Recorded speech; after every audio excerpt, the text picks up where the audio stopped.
back. It's your boy Drongo of the Black Bulls Night Squad at Twitch.tv. And today you're seeing the new and improved Gammamon deck against X Reapers. X Reapers is pretty much a mono white with just a tamer or two and one or two option cards.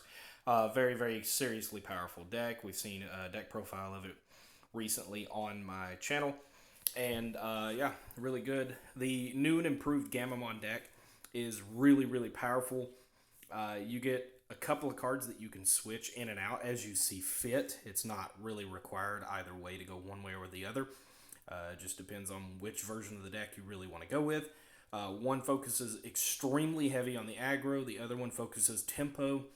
But they're basically identical either way.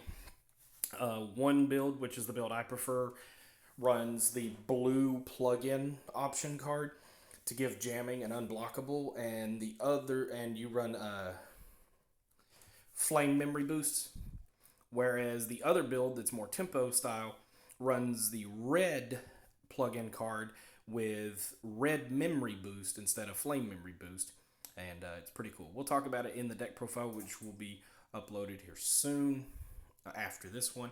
And so yeah, but anyways, it was a great match today. So far the Gammamon deck is doing really well.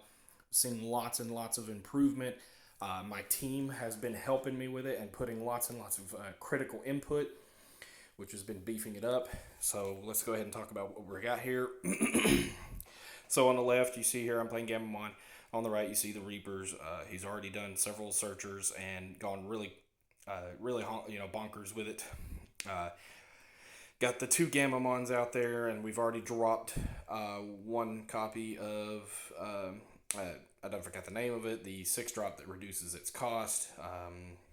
We're just going to call it Firestorm, because that's basically what it does. It firestorms the field and gets rid of all 6,000 or less on the field of my opponent's field. Anyways, first round, game of 3 was pretty cool. Ultimately, the deck just went off perfectly. As you can see, I'm literally running with just rookies. I'm having to wait because I'm not hitting any of my level 4s. And I was like, I better not swing in just yet. I don't have any jamming. I don't have any unblockables. Nothing. So he goes ahead and he cracks down my security. I was like, I go to 3. And then you're at 4 more. I'm at 3 less. So I gain 1. I'm at 4. Promote up. And I was like, all right, now it's time to really pop the clutch and send it into 3rd gear, because I'm going to drop my big guy here and draw cards, and then from there I'm just going to digivolve and just go nuts. At which point the deck just starts taking off, and I just don't let up at that point. I was like, yeah, it kills off all your guys here, and he's like, huh? I was like, yeah, it kills off all your guys. And he didn't understand what I meant at first, and he was like, oh, I got you. I was like, yeah. He's like, yeah, nuke your board. He's like, oh, dang it. So really, really important when you go up against Reapers. If you have the opportunity to kill Searchers and keep them from being put under the Mother D Reaper, definitely go for it. Don't let them sit. If you let them sit, you're looking at a serious problem. I was like, right off the bat, I'm going to crack into your security, and I'm not going to let up. I'm just going to relentlessly attack. I was like, I'm probably even going to send my rookies. He's like, Spiral Masquerade. And I was like, go ahead. This is the guy you want. He's like, really? I was like, yeah, you're only going to do 3,000, and there's one more attacker coming your way. I was like, you're better off removing a potential problem that could crack that last one or whatever. And he's like, okay. And I was like, there you go. See? And now my turn has to pass because I have no more attackers or nothing. He's like, oh, okay. Dropping the tamers, having a lot access to a couple of more tamers than I used to, but not too many to flood out my deck, is really nice. It allows the Gammamon to just go off, and just being able to draw extra cards per turn for free, basically. I mean, you're basically spending memory, but at the same time, you're not spending memory to trigger the effects per se. They just go off by themselves. So you drop a 3-drop or a 4-drop tamer, and you think to yourself, man, it's kind of expensive for a card like that. But then the Gammamon triggers and you draw a card, and it's like, oh, well, okay, never mind. It's really worth it then. And the Cordramons are beautiful because if they're in security, then it's a free draw 2. If they're not, you just hard drop it. You got an attacker next turn, and you get to draw 2. So no matter what, Cordramon really pays the value. I was like, okay, I'm not going to torch you here. I'm just gonna swing into your last security, and then I'm gonna kill you with Little Brother. got the trigger Gammamon. So here's our intermission, game one. And here we are in game two. So he's opening up with Searcher for one, drawing the card. I'm going to go ahead and hatch and just drop a Gammamon immediately. Get that Gammamon Digivolution. I was like, alright, best thing I can do, go Hero Manakawa, put him to 3. See what he does with it. Spends the 1, gets a Searcher drop and draw. And then goes into another Searcher for 2 to get another draw. And then I was like, okay, a couple options you got available here. You could go for another Searcher and draw more, or whatever, like whatever you feel like you need to. And he's like, all right, I'm going to go for Bubbles and remove a potential kill target for you. I was like, good play, good play. And go ahead and with the promote out. I was like, all right. I was like, I'm just going to kill off your guys now because I don't like how it's looking for me. This is kind of a problem. And then I drop Flame Memory Boost to pass turn. That way next turn I go up to 3, pop the boost, go up to 5, and I can do some really, really nutty stuff and just kind of go from there. Afterwards, I believe, if I remember correctly on this one, he goes for the Search Reveal, and he hits a beautiful Searcher with a Pendulum. So he's able to go for deeper searches, if I'm not mistaken, and hit the draw power with the Searcher. I was like, that was a really good reveal. I was like, the best reveal ever, I was like, honestly, is kind of a continual search or a Bubbles. So either a Pendulum or a Bubbles, and hitting a Searcher at the same time, because being able to have both of those to your hand and then just keeping the chain going is absolutely outstanding. Dropping Security Booster, Hero on him. I just love Hero. Hero's freaking outstanding. Just the card is so versatile in red decks, and it's just so easy to use him. I just love everything about Hero. Just keep in mind, I did say before, after this match, I will go ahead and get my deck profile for this deck put up in its current state, and it's absolutely fantastic. If you're looking for a way to play Gammamon now before BT11, this is the way I would recommend playing it, the way I've got it built. It's just so much fun.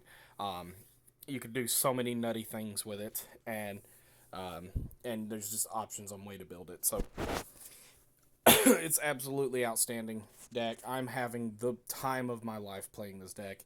It's so unconventional, and it's so just I don't know what's the word. Unpredictable, I guess, is the word, because people see it and they go, oh, I know exactly what you're doing. You're going to go in for the blue guy and go unblockable. And I was like, well, you're not wrong, but you're not 100% accurate either. I could go for Beetle Gammamon and just, attack during your turn and crack you for 1, Like, that's still an option. I don't have to just go blue and pump him up. I mean, I've got options. So, it's pretty cool. And adding the new tamers has just made it absolutely freaking fun. I just can't get enough. I love where the meta is at right now. There for a minute it was a little frustrating, but right now the meta feels pretty good. D Reapers are kind of balanced out a little. They've not dropped off, but their popularity is beginning to wane. As I told everybody before, they will lose popularity just a little bit, but not much. And then I see them losing just a little bit more, probably another month into BT10, and then they'll probably stay right about that popularity level for a while, possibly up to a year. And that's just my prediction for Reapers. The other decks that I see kind of bouncing in as the popular decks for BT11 format, probably going to be something like X Scissor. We're going to see them kind of jumping way up on the bar. Definitely the Shoutmon replacements, the Jessmon replacements, and of course I'm going for Ragnalordmon. It's been a while since we've seen a really solid, just black starter deck, so I'm really, really excited about that. And it's not just block party, it's not just a bunch of blockers. They actually have other strategies they use. So yeah, this moment right here, he drops a Reaper, he gets ready to go for the win. I'm terrified. I'm like, oh my god. I'm like, bro, I was like, just so you know, before you did that, you want to attack and kill my guy, and then you did that. And he's like, oh, okay. But, so Reaper swing. And I was like, Guy Force, thank you. I've saved. And he's like, yeah. I was like, he's like, I'm going to attack with this. I was like, you played it this turn. He's like, oh, dang it. I was like, whoo, whoo. I was like, man, you had me sweating bullets there for a minute, like cannonballs. I was worried. And, I was like, okay, I have to kill you now. This is my opportunity. If I screw up and I don't take advantage of this opportunity right this second, you will win. Plain and simple. I was like, you will win. I was like, all right, pump it by 2,000 and then crack an extra security. I hit another Reaper and I was like, well, that dude's hella dead. I was like, crack the security to get extra plays. Reduce the cost as much as possible. Get rid of his guys. And then recover. So he's like, all right.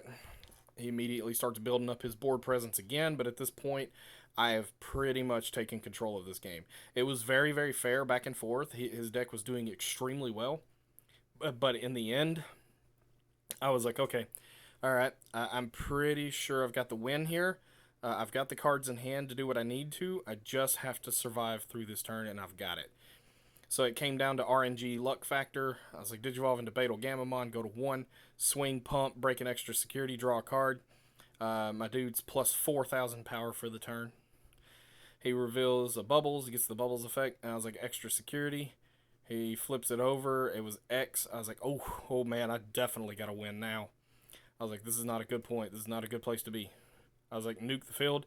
And it's your go at 2. And he's like, all right. He draws, and at this point, he's just like, he's like, yeah, you got me. He's like, I can't do anything.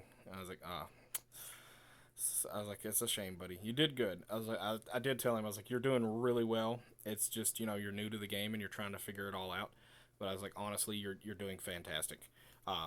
So don't beat yourself up. You did really, really good. I was like, you cracked through my security. You put the pressure on the board. You kept building a board state, even though I kept nuking. I was like, you did everything this deck is supposed to do. So I swung, cracked the last security, and he revealed, and I was like, yep. And I was like, just so you know, I'm going to go ahead and Digivolve for the Tamer jump. I'll go to 2. And, I was like, damn, my last security. So I hope y'all enjoyed the video. Don't forget to like and subscribe. Digital monsters, Digimon are the champions. Digimon, digital monsters, Digimon are the champions.